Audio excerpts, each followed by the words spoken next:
meeting. The first thing that we have on the agenda, public meeting to order, Monday, February 26th, council chambers. And it asks councillors if there's any declarations of pecuniary interest under the Municipal Conflict of Interest Act. No, seeing none. I'll get into the first purpose of this meeting. The purpose of this meeting is to present and receive public input regarding a proposed zoning bylaw amendment on the subject property known as 5996 Side Road 6 North, former Township of Nickel. The purpose of the proposed zoning bylaw amendment is to change the zoning of the subject land from agricultural to EP environmental protection to A agricultural exception and EP environmental protection. The effect of the amendment is to implement zoning regulations necessary to facilitate a farm dwelling surplus severance and to restrict residential uses on the retained parcel. The zoning amendment is a condition of approval of the County of Wellington Land Division Committee Application B 114/17. If a person or public body does not make oral submissions at the public meeting or make written submissions to the Township of Centre Wellington before the bylaw is passed, the person or public body is not entitled to appeal the decision of the Township of the Centre Wellington to the Ontario Municipal Board. If a person or public body does not make oral submission at the public meeting or make written submission to the Township of Centre Wellington before the bylaw is passed, the person or public body may not be added as a party to the hearing of an appeal before the Ontario Municipal Board unless, in the opinion of the Board, there are reasonable grounds to do so. If you wish to be notified of the adoption of the proposed zoning bylaw amendment, you must make a written request to the Clerk, Township of Centre Wellington, 1 McDonald Square, Elora, Ontario, N0B 1SO. Ask the Clerk how notice was given. Through you, Mayor Linton, I can advise that the notice was mailed to prescribed persons, agencies, and public bodies on January the 26th. A copy was also placed in the Wellington Advertiser on January 26, 2018. I can therefore confirm that the requirement for giving notice was completed on January 26, 2018. Thanks, Carrie. And a call on our Director of Planning, Brett, to introduce this application. Welcome, Brett. Thank you, Mayor Linton. If I could ask Lisa to call up the subject property.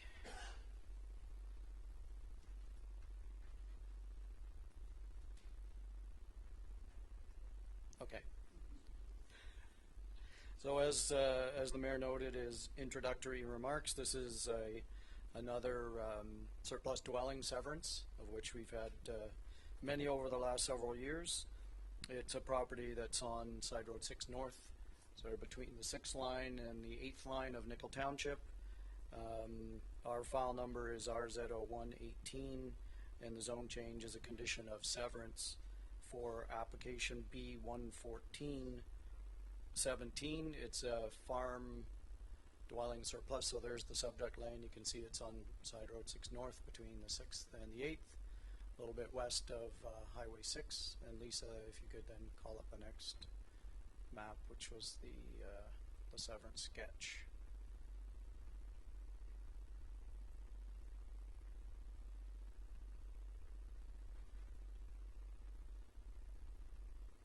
That severance sketch looks an awful lot looks like like Brad. me. Severance sketch looks like me. So as you know, when a surplus farm dwelling severance is created, there's the severance sketch. So the parcel that is being severed off is labeled there, lands to be severed. That's got the existing residence on it, so that's the surplus dwelling that's being severed after the applicant, which is Bowman Hosteins, acquires this parcel. The lands to be retained by the policy in the county OP and the provincial policy have to be zoned in a way that a residence isn't permitted. So we're not getting a net of a new residential lot when one of these farm surplus dwelling severances happen. So the lands to be retained on that sketch, which you can see are about 45 hectares, that is the area that needs to be rezoned. You can see some of the dotted lines on the map there are the environmental protection areas that are on the property, because we've got Cox Creek goes through the bottom right-hand corner of that map, so there's some floodplains and wetlands associated with that are on the property, none of which are on the lot that contains the house itself. So that's all in the circulation. The Conservation Authority and the county have both said they have no objection, and we've received no other comments.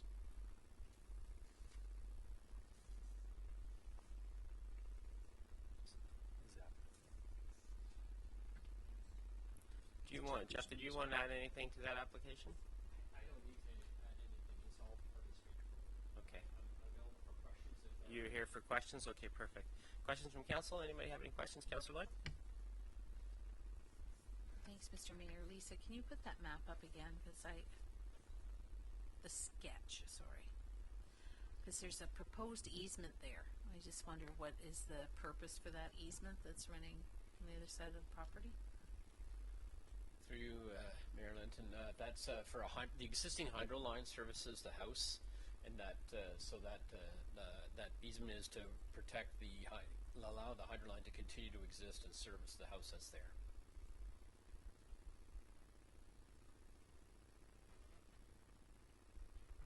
Anything else from council? Okay, well, thank you for that presentation, Brad, and thanks for that addition and the questions that were answered. And I just want to advise everyone, thanks for attending. Is there any delegations that wanted to speak to this? Scanning the room once? No, twice? Okay. So I thank everybody for attending and advise that council will consider all input prior to making a decision, and I call this meeting adjourned. Thank you very much.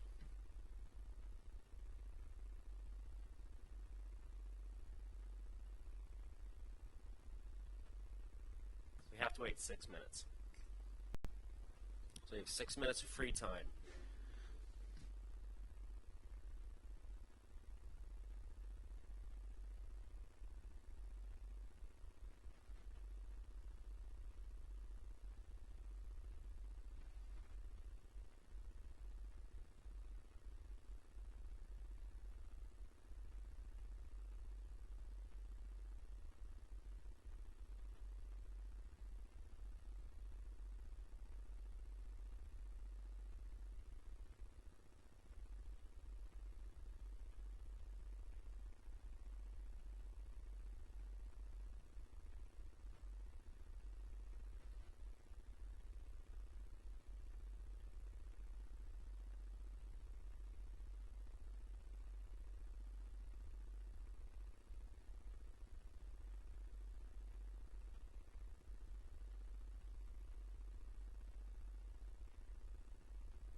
Okay, call this council meeting back to order here.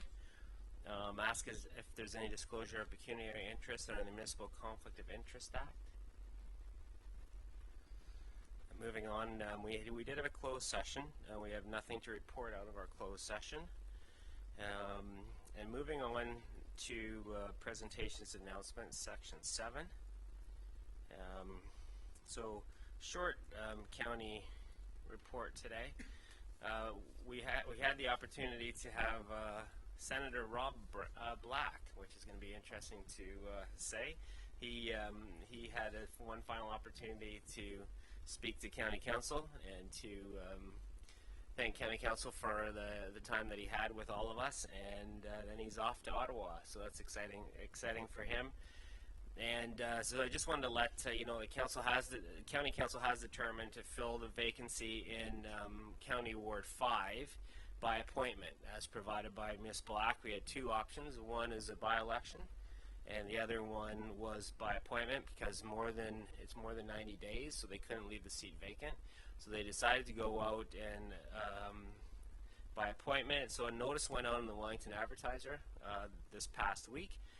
And so the term of the position would be from the date of council appointment on March 29th until November the 30th, the end of this term of council.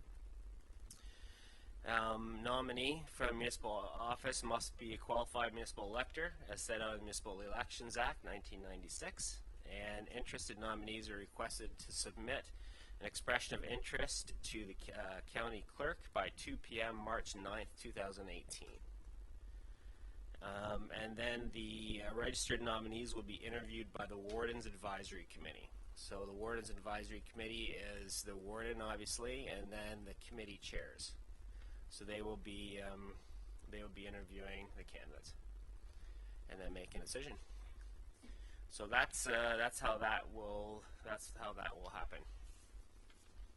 That's all I had on the county side. Just the Councillor Committee updates. Councillor Fisher, you had some heritage fun in the last week.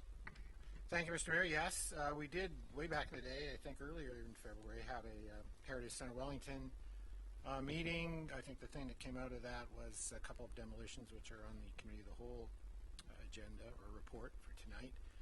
The interesting thing with Heritage is last Thursday, the committee, yourself and myself, had the pleasure of going to 3 properties and handing out designation plaques, which we haven't done in a long time.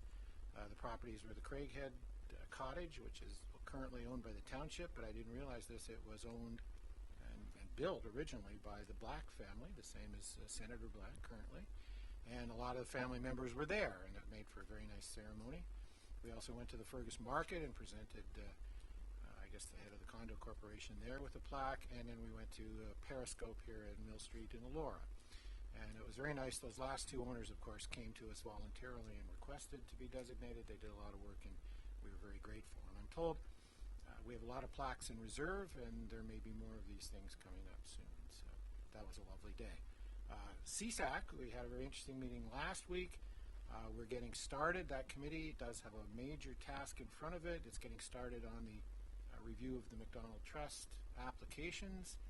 I believe there are 22 of those, and I think the total amount of money asked for is something like $6 and change million. 6.9, so it's almost $7 million.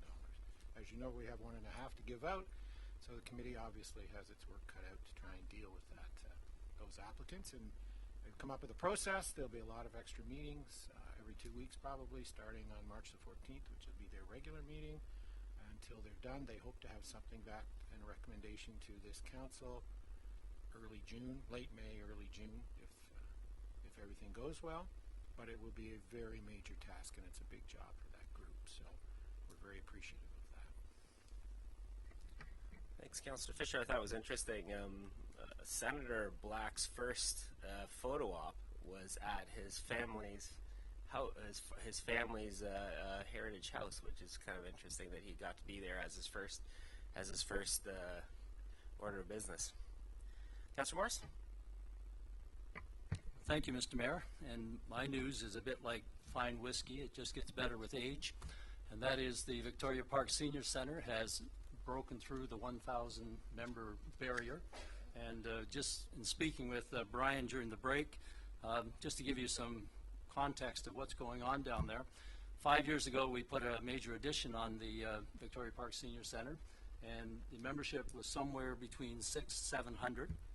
In 5 years, we've not quite doubled, but we had significant additions to the membership there. And one does wonder if this trend is going to continue. I think it will, because we are in the midst of an aging population spurt, if we can call it that, and I think the Victoria Park Senior Center will reap the benefits of that. But what's next? Well, let's try for 1,500. What do you say? But to get there, I think we're going to have to look at what we've got to service that kind of membership, and maybe look at future budgets and spend some money on adding some more rooms to that fine facility. So that's my report, Mr. Mayor. Thanks, Councillor Morris. Councillor Kittrus.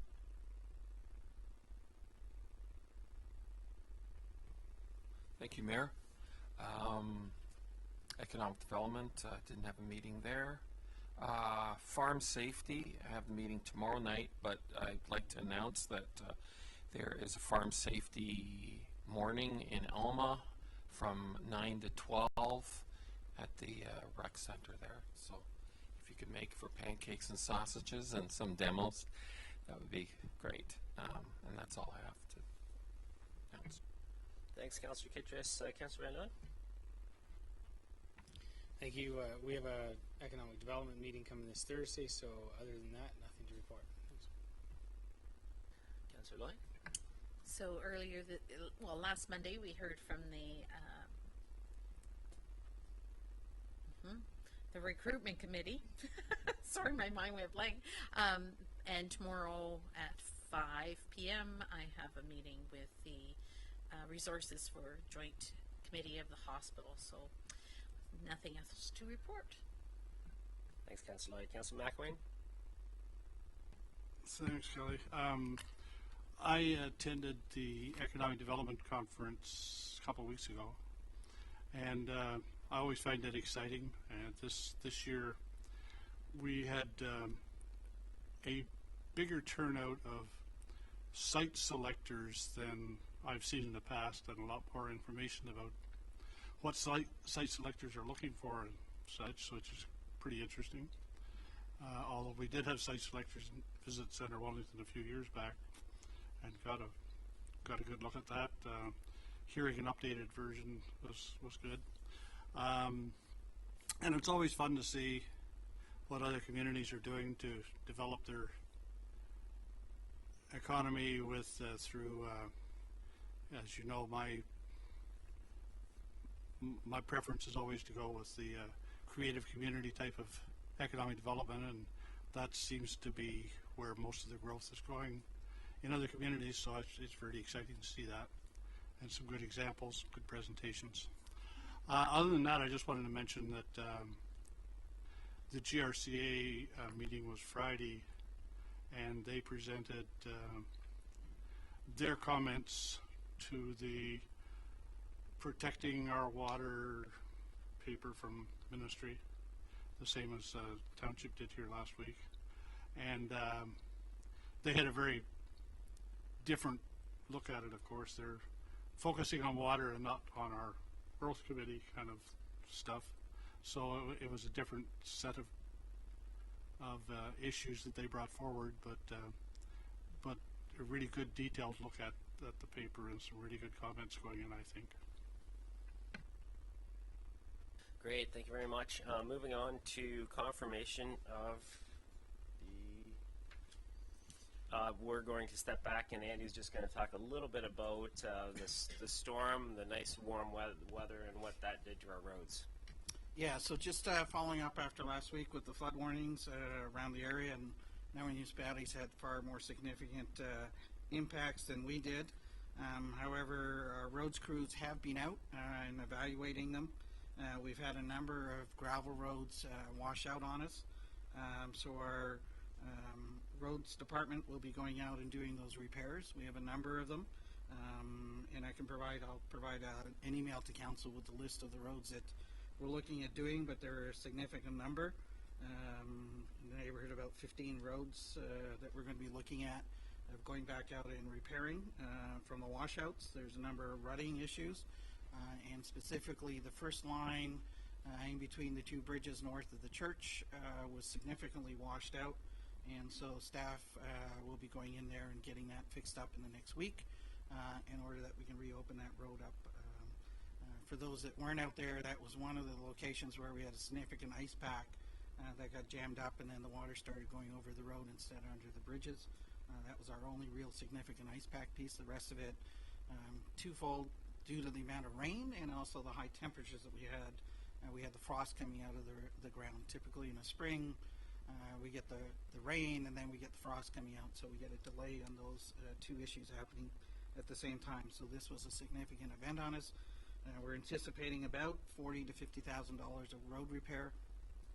As per our purchasing policy, we will be doing an emergency repair to those and pulling that out from our general capital reserve. We will bring a report back to council in March just to give you an update as how that work went and the final estimated or final construction cost on that. That's good, Jess.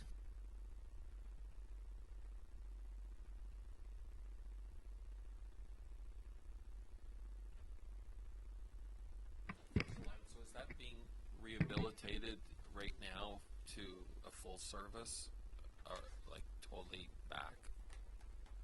Yeah, typically what we just did patches? wash there is we lost the entire top gravel piece, so it's washed away, so we're trying to recollect some of that. The base is still in pretty good shape, and so we're rebuilding on top of the base and bringing in new gravel in order to pack that, so it is an open roadway for a gravel road.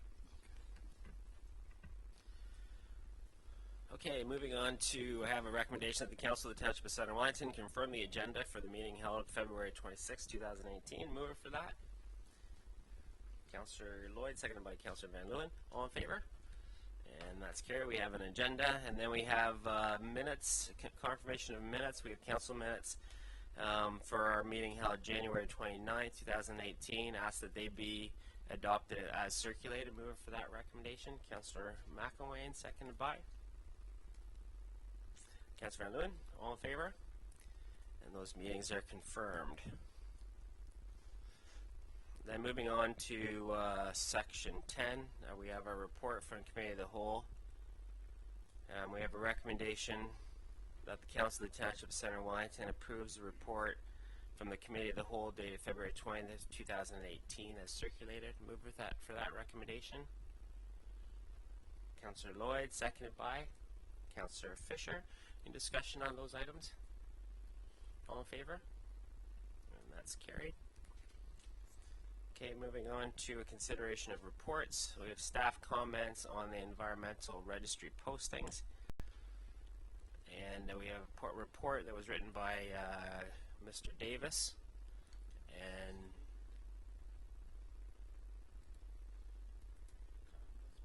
was he?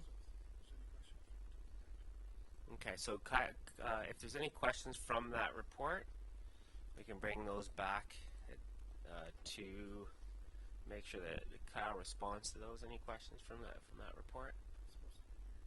Supposed to have been here, so some got mixed up. Did you have a few questions? Okay. Just as Kyle's report, these have been circulated amongst all the municipalities and all the water resources and source water, so they pulled this together as kind of a regional commenting piece to it. So, but Councillor Kitchis would be happy to. If you want to write those down, I can get Kyle to respond to you. No. Should we go ahead and?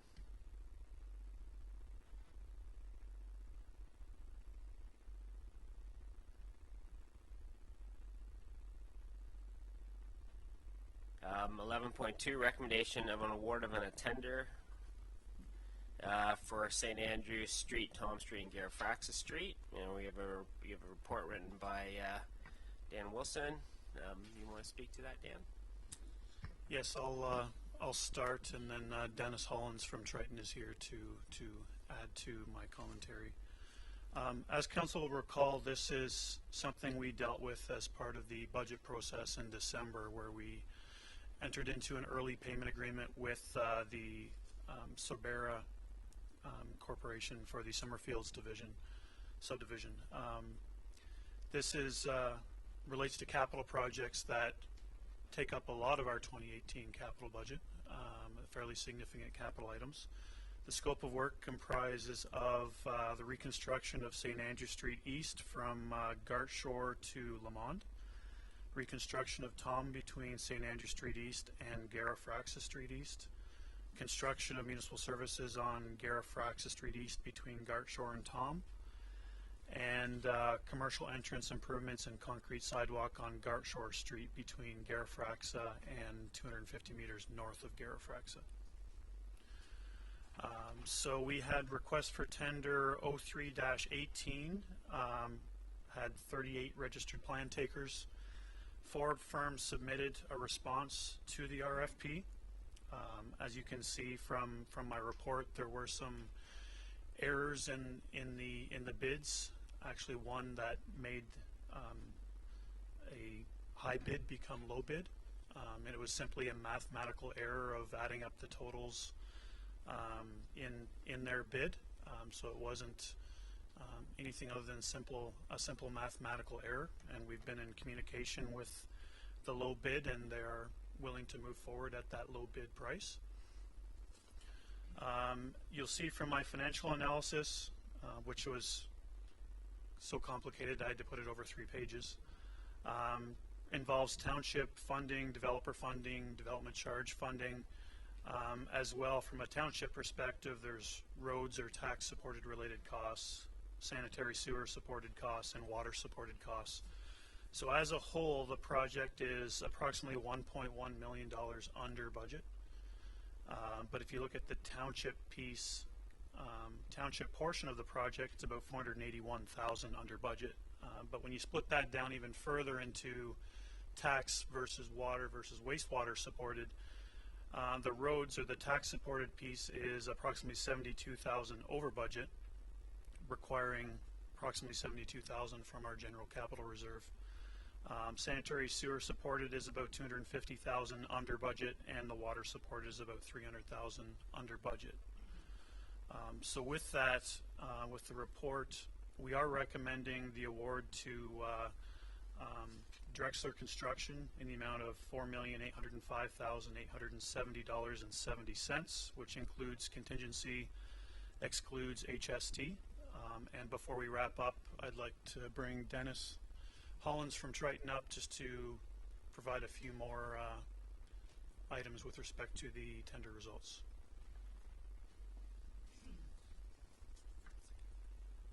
Welcome, Dennis. Right button. Good start. Thanks, Dan.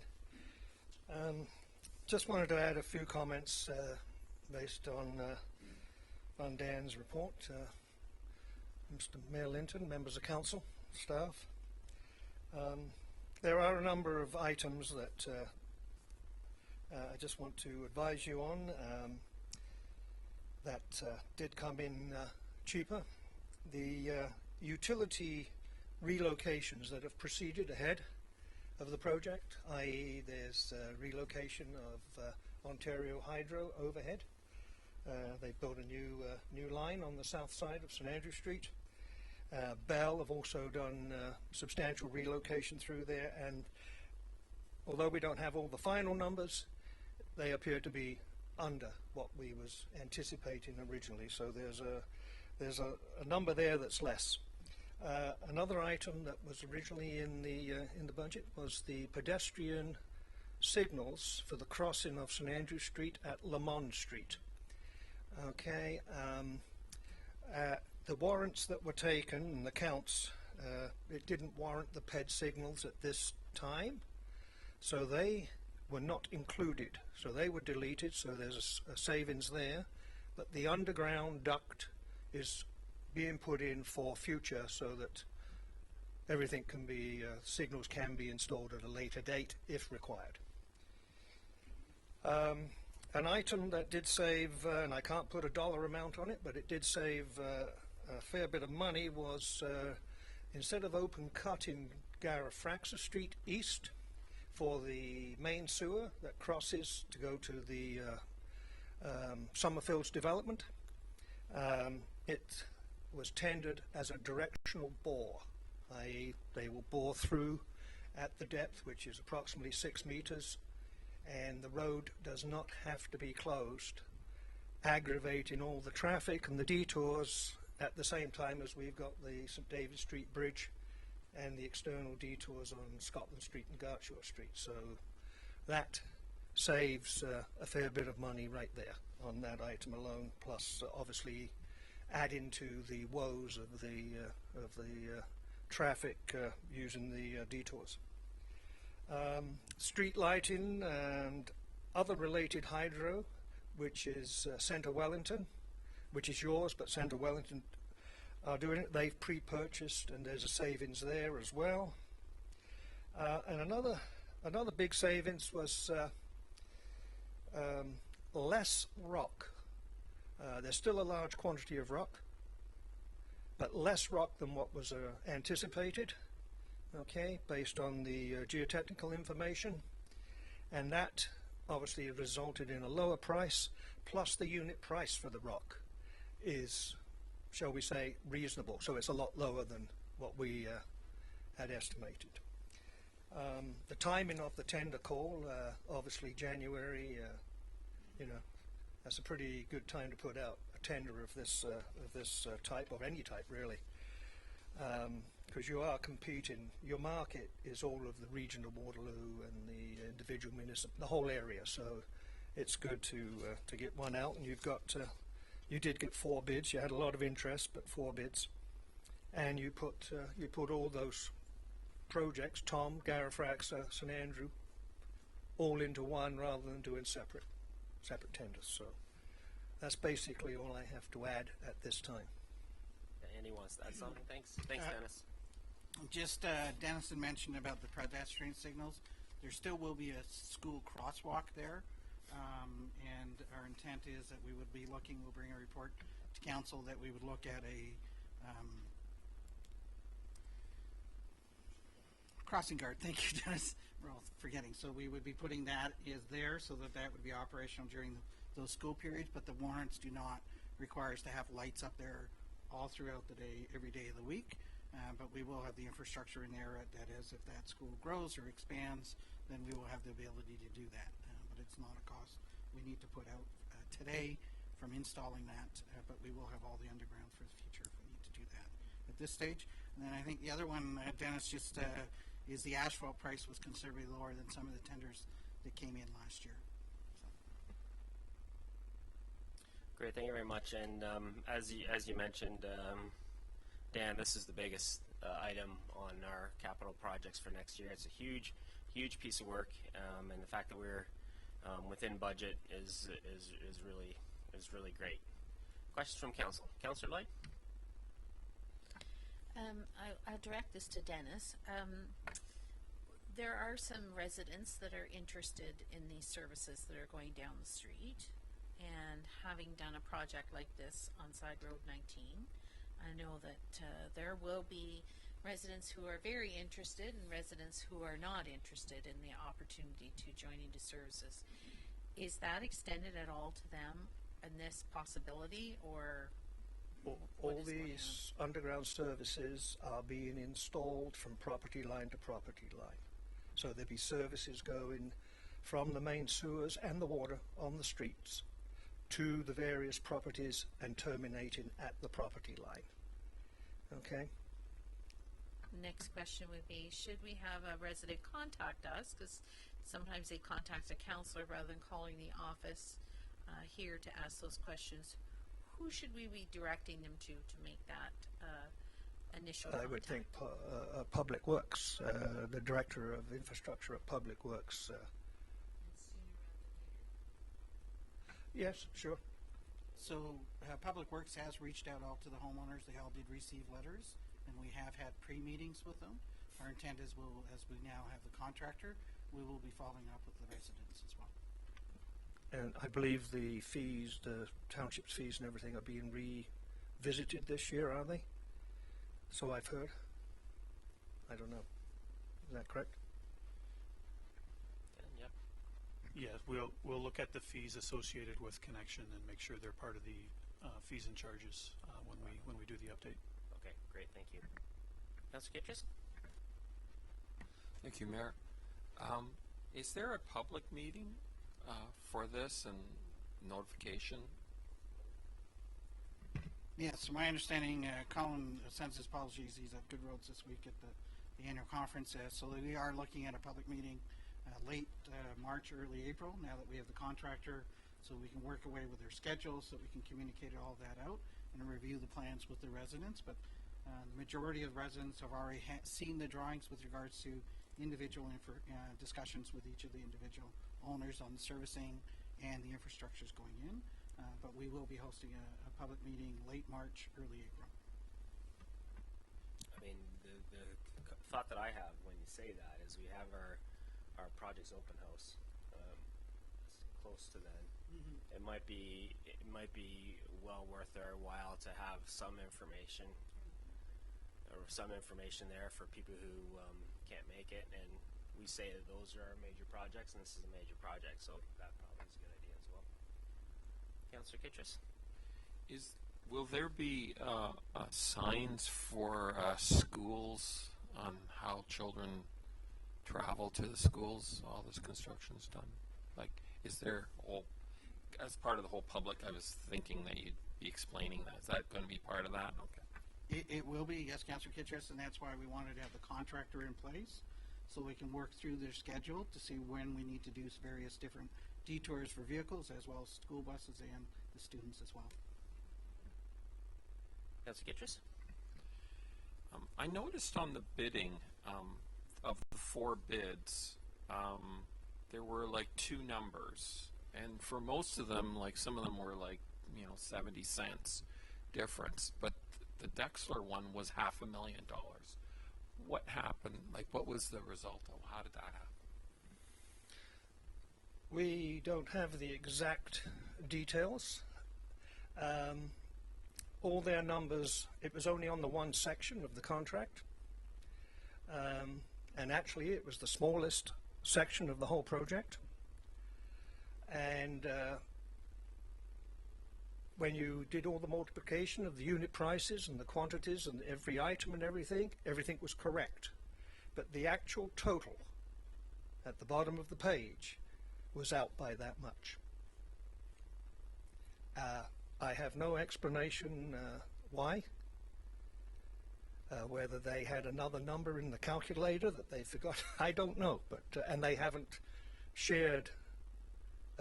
I'm not sure if they know themselves, but they haven't shared that with us. But it was that much, just on the one section. And this is not unusual, though. I mean, the $500,000 is substantial, but yes.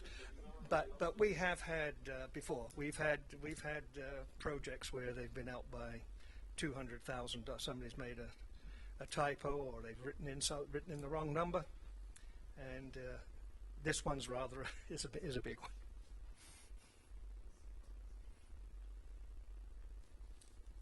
Okay. Anything else from council? I was just going to add the one thing. If it's you mentioned about the discussions with. Because we had sent out letters to all the property owners, and a number of property owners have had discussions with us and reviewed, the plans have been reviewed with them prior to it going to tender. Okay, so that did take place with a number of the property owners. Great, thank you very much, Dennis. Thanks, Dan. I'll read the Councillor Fisher? Thank you. So we're just picking up on the discrepancy piece that Councillor Kitt just raised. I wonder, because it had such an impact, it took a company from well down up to the head of the pack to get the award over top of another company. Does that other company understand what's happened here? They understand it, but they don't like it. And have they expressed that? Well, they haven't to me directly, but I know that usually when a company that is the low bid, and it turns out that they're not the low bid, they're not happy about it. That's for sure. So are we confident in the process that led this to happen? Should they, excuse me, choose to challenge it in any way? Are we comfortable in our position? There's nothing to challenge. It's a straight mathematical error of some description. And other than it's a substantial amount, this is not uncommon. Yeah. Just to add to what Dennis was saying, it is the way we've done tendering since the purchasing bylaw was put in place in 2003, and the actual tender document does say that in the case of finding an error, you go back to the unit price and do the correct math. So it is outlined specifically in our tender documents that that's what we do in checking for errors. This one wasn't in a unit price. Like it is quite often that the unit price, there's an error in the, let's say they bid it at $2 and there's 2,000 units at $2, which should be 4,000, and they put in $40 because somebody forgot to put the other 2 zeros in, or they go the other way. That happens. But then the unit price is fixed. So whatever the calculation is, that's the adjustment that's made in the tender, and if it impacts the tender, whether you become low or you become high, that's how it works. The unit price is fixed in the tender process. In this case, all the math, nothing wrong with it, other than the total. Total was out. It should have been 200 and whatever it was, 200 and something, and it was 800 and something. And it was like, I don't know. Okay, thank you, Dennis. We'll read the recommendation. Where am I here? Yeah, really, eh?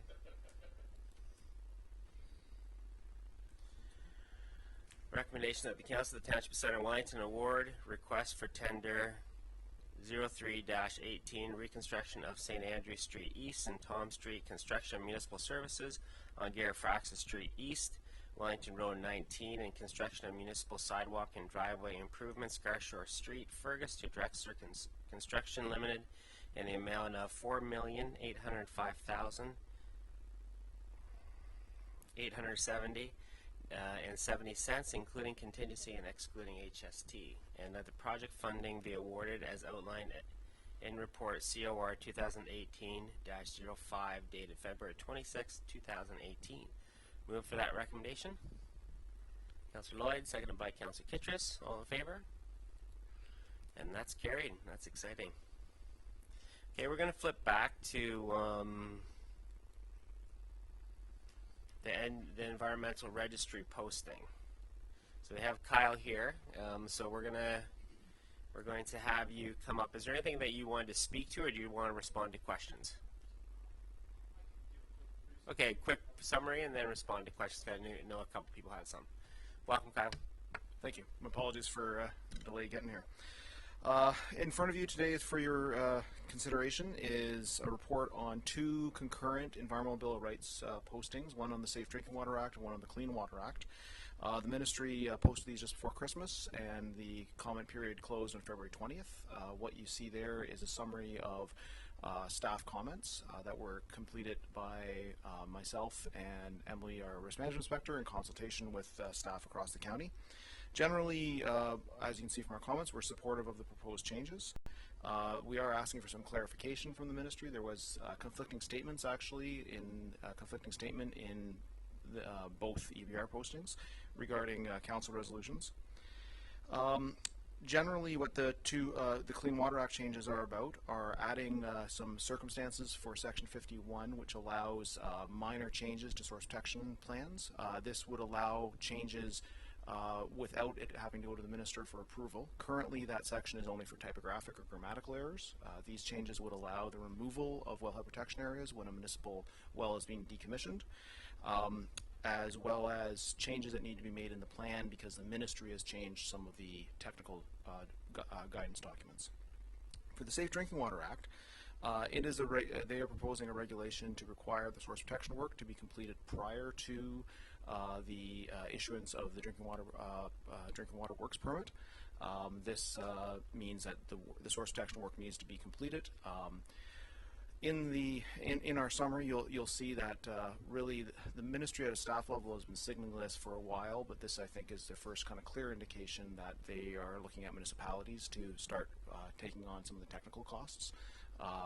They do make reference in the EBR posting and in some of the staff teleconferences about still small and rural funding being available, but however at this point there's no details on the eligibility criteria. I'm happy to take questions. Great, thank you very much, Cal. Councillor Kittredge? Thank you, Mayor. I did have a question about the permit to take water and the recommendations that we have to do the source water before it. So, what are the financial implications of that? Well, the financial through you, Mr. Mayor, the financial implications that I was talking about relate to the delineation of vulnerable areas and wellhead protection areas once you have a preferred alternative for a municipal well.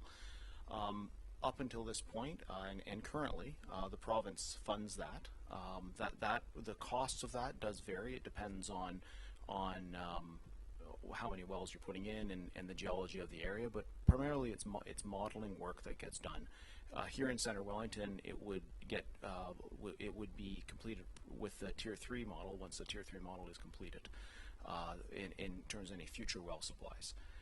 So the work primarily is it's two phases. It's the modeling that is needed to identify the well protection area and the times of travel to the well, and it's also then the identification of the activities that are within those newly identified wellhead protection areas. And that second part of that work is generally done by staff. It would be done by myself and our inspector. Councillor Kittredge? On the staff comments, on the number 7 there, the permit to take water, you said that you needed clarification. What was that for? Certainly. Through you, Mr. Mayor, the clarification there was it's not clear. In talking to the ministry, we understand that the ministry would only require the technical work once a preferred alternative or preferred municipal well location has been identified.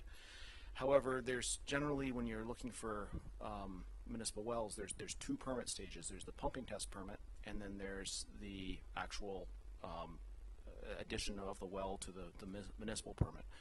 We understand from talking to the ministry that they would require the source protection work at the second stage, which would make sense because you've identified your preferred location for your municipal well. However, the EBR posting wasn't really clear in that point, so we wanted to sort of state, and we did this a couple times in our comments, say this is how we understand, how we are interpreting the comments. This is based on conversations back and forth with ministry staff. However, your actual posting wasn't clear in this matter.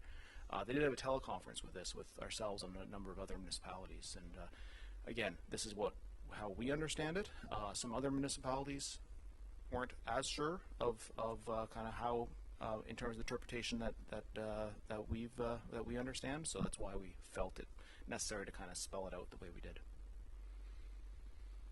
Councillor Kittredge? The permit to take water, is it the same for Nestle as for us, or is it a little bit different? Through you, Mr. Mayor, it is actually the same legal instrument.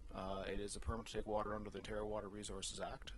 Any taker, unless they're an exempted taker, greater than 50,000 litres a day, that takes water greater than 50,000 litres a day, whether that be a municipality or a water bottler, is required to have a permit.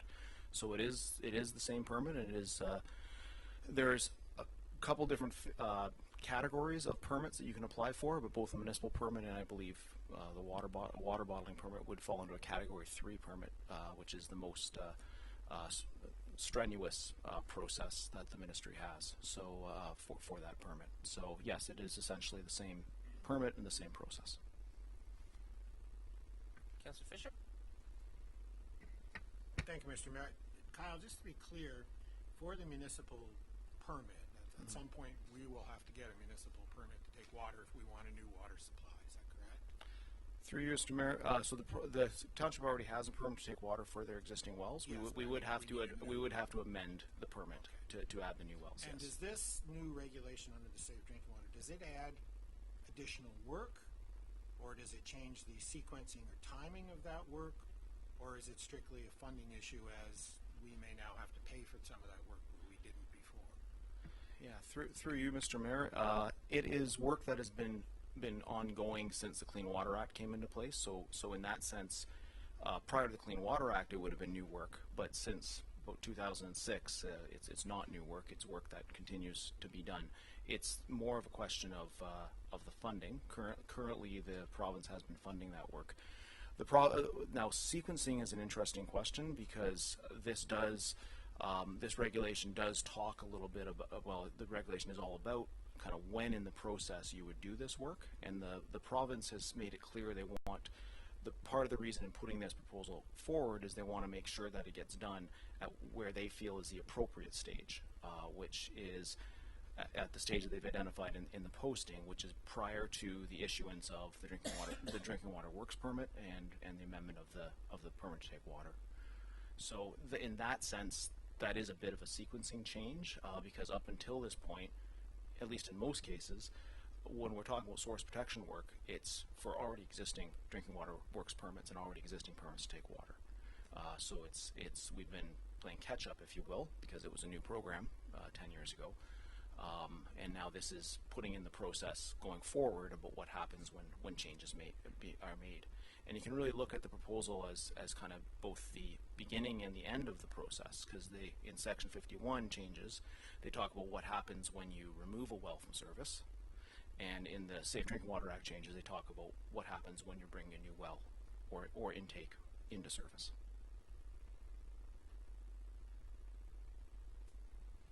Councillor Fisher? So, just so I can understand, is it fair to say that there may be more time taken prior to the issuance of a municipal permit because of some work that we either didn't have to do before or we have to do earlier in the process as a result of this regulation? Or do things kind of, in terms of timing, stay the same? Through you, Mr. Mayor, I think that's difficult to say at this point. It could be more time, yes. There is work that we're doing now that wasn't being done at that particular point in the process previously. So. Anything else from council? Okay, thank you very much, Kyle. I'll read the recommendation. That the Council of the Township of Centre Wellington receive as information the following staff comments on Environmental Registry posting EBR 013-1839 related to the Clean Water Act and the EBR 013-1840 related to the Safe Drinking Water Act. Move for that recommendation. Councillor Morris, seconded by Councillor Van Leeuwen. All in favor? And that's carried. Going on to 11.3. Council Compensation Review Advisory Committee. And is there anything you wanted to point out from that, Carrie? So there's nothing you want to point out because you have no microphone. I'd be happy to answer any questions, but I think the report's fairly straightforward in that we had ideal candidates apply for the position, and we're putting a recommendation forward that all the candidates be appointed to this committee and that we get started right away.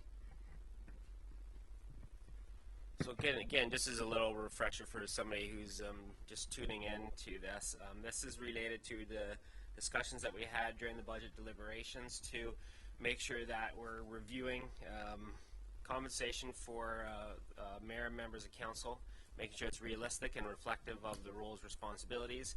A part of that is making sure that that compensation is comparable to other jurisdictions. And so we've went out and we have a list of citizens here who have put their names forward to be part of that committee. And so I have a recommendation here to read. As first of all, is there any questions from council before I read the recommendation? Okay.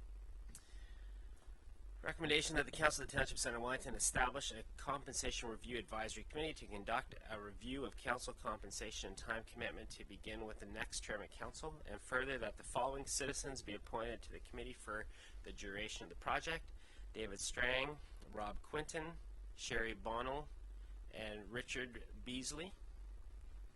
Mover for that recommendation, Councillor Lloyd, seconded by Councillor Fisher. Any discussions? Yep, any discussion? Councillor Lloyd? Should that recommendation also include the consultant that has been suggested by our staff to have do the work with them? We did provide an upset limit within the capital, within the budget, and so this follows within our purchasing policy to award to this as a preferred individual that has done our compensated work, so we do not need council approval for that.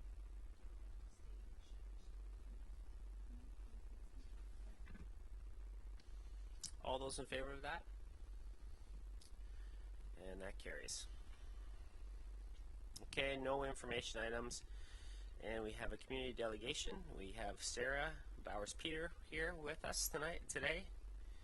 Thanks for your patience in waiting through all our items. I'm sure it was interesting, so it wasn't a problem. Welcome, Sherry. Thank you, Mr. Mayor, members of council. Oops, sorry.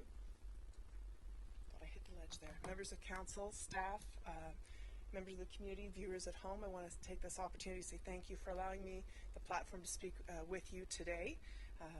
Just a brief presentation just to get you up to speed on what Crime Stoppers Gulf Wellington has been up to and answering the questions you may have. For starters, I bring greetings on behalf of the Board of Directors. It is our 30th anniversary. We were established in 1988, so 2018 is 30 years for the program. We demonstrate this celebration a number of ways throughout the year. I've brought with me a Crime Stoppers flag, so I hope with your indulgence, Mr. Mayor, we'd be able to take a photo with council and the flag if that's acceptable to you. We'll have a number of events and announcements throughout the year, but a couple of things I can share with you is you may have noticed the absence of the Crime Stoppers vehicle, the little Ranger that we had bombing around for a while. It's been replaced, and we're in the midst of having a new vehicle rebranded, and once that is ready to go, we will be sharing that new look, and you'll hopefully be seeing a slightly larger, slightly different look, but certainly just as busy as we ever have been on the roads in this community. I wanted to take a moment to share some of the things that we've developed in this past year, starting with the human trafficking awareness campaign that evolved from starting just with an awareness campaign last summer to It Takes a Village, which was an event we held here in Fergus at the high school, Center Wellington District High School, which was an opportunity to bring a number of community organizations together to discuss crimes against youth. That's just one of the things that we've tackled. We've also addressed the matter of illegal dumping, which is also going to be brought back again this year. I see some heads nodding. It's an issue everywhere. It's not isolated.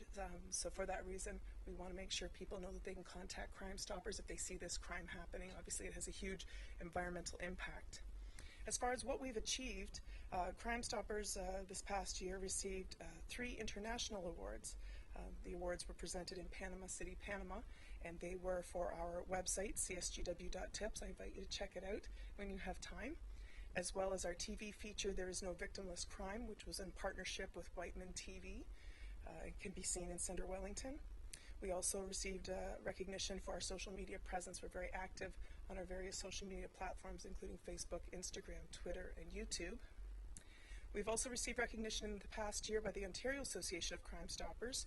This is for work for 2016. To back it up a little bit, we received recognition for Best Radio Feature in the under 300,000 population category with the community station, The River 88.7. It's the second year we won that award. The year prior, we actually won it with The Grand. So we have a trend that we're maintaining here. We also received recognition for online excellence, and this was an open class, so we didn't just compete against the under 300,000 programs. It was open to the larger centers as well. And this past year, we received for the second time the Marla Moon Memorial Award of Excellence, which is an all-encompassing award where they look at not just your engagement in the community, but also your stats, the rewards that you pay out. So to receive that 2 years in award, 2 years in a row, is certainly an accomplishment that we're very proud of, and we want to share that with our community municipalities so that you're aware of the work that we're doing as well. We can't speak to the specific cases that we assist with, but what we can do is talk about our statistics, and that's what we like to refer back to. So from our inception in 1988 until the end of January 2018, we've had 19,564 tips to our program. So that's phone calls and web tips, people that have brought their information forward. We've cleared over 2,200 cases. Charges laid are in excess of 4,200, so those charges would not be laid were it not for Crime Stoppers tipsters who've come forward with that information.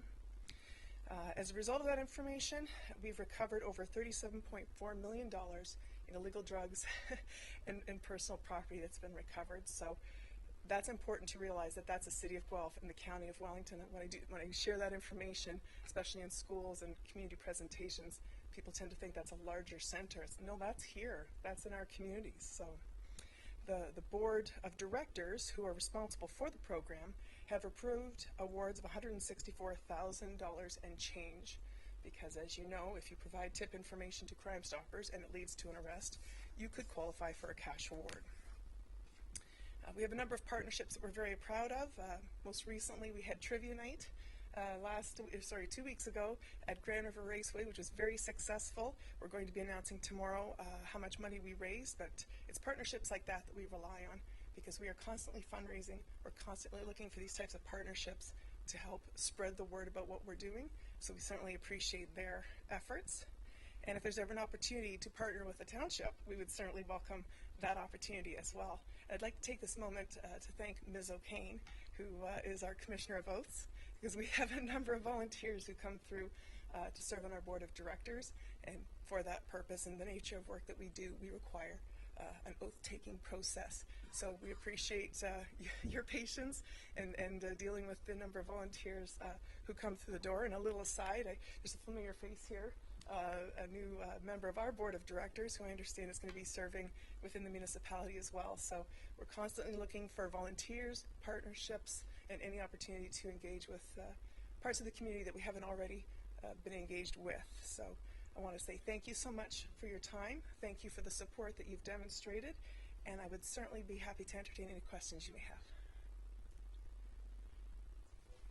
Thank you very much, and I know that it's such an awesome organization. You do some great work. I know Inspector Lawson speaks to County Council all the time about how great it is working with Crime Stoppers and what a difference the organization makes to our community. So that's awesome, and thanks for coming here and speaking to us about it today. Questions from Council about the program? Councillor Morris? Thank you.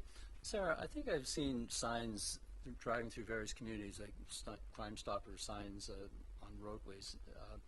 Is that because of a contractual relationship between Crime Stoppers and the municipalities? And if it is, can you give us a little more information about that? Through you, Mr. Mayor. Great observation. We have a number, you're speaking of the road signs that have the Crime Stoppers logo on them.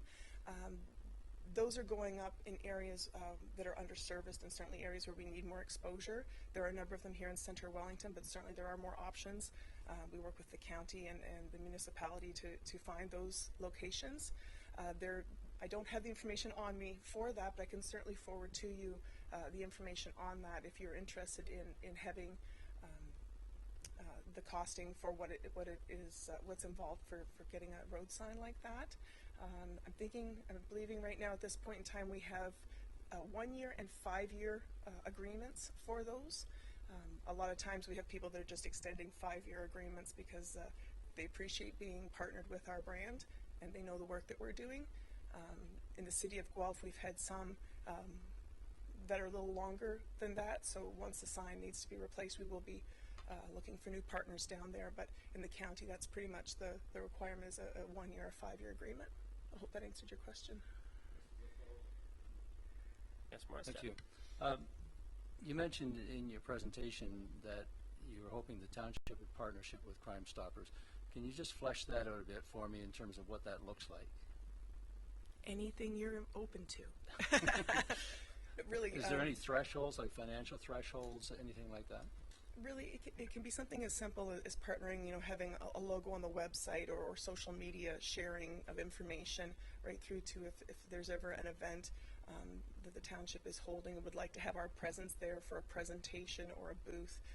We're just open to a conversation, and I'm just asking that you maybe think of us for whatever it is that you have on your calendar in the coming weeks and months that you might think it might be an opportunity to introduce us to that conversation. So as far as a concrete strategy, no, I don't have anything at the moment, but just open to having that dialogue.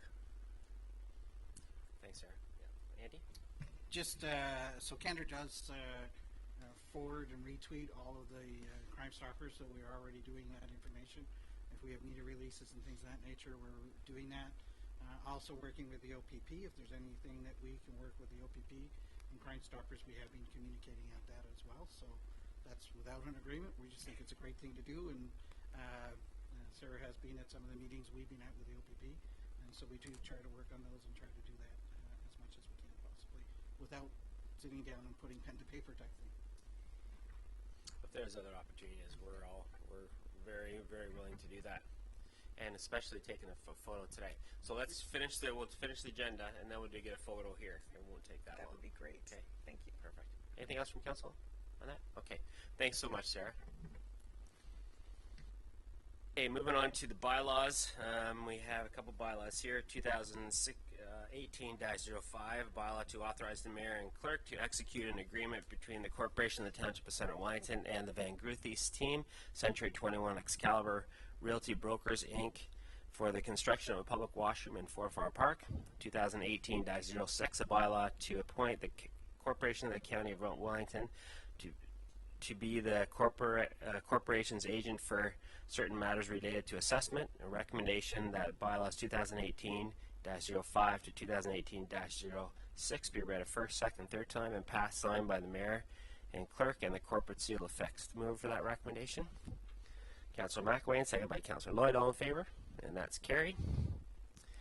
And then we have the confirmatory bylaw, a bylaw to confirm the actions of council. A recommendation that the bylaw 2018-07 to confirm the proceedings of council at its meeting held February 26, 2018 be introduced a first, second, and third time and passed in open council. Move for that recommendation. Councillor McElwain, second by Councillor Fisher. All in favor? And that's carried. Motion to adjourn. Councillor Kittress, seconded by. And that's a tough one. Councillor Van Leeuwen, all in favor? And that's carried. So we'll stand around here and get a picture taken with the flag. Let's go on the inside here.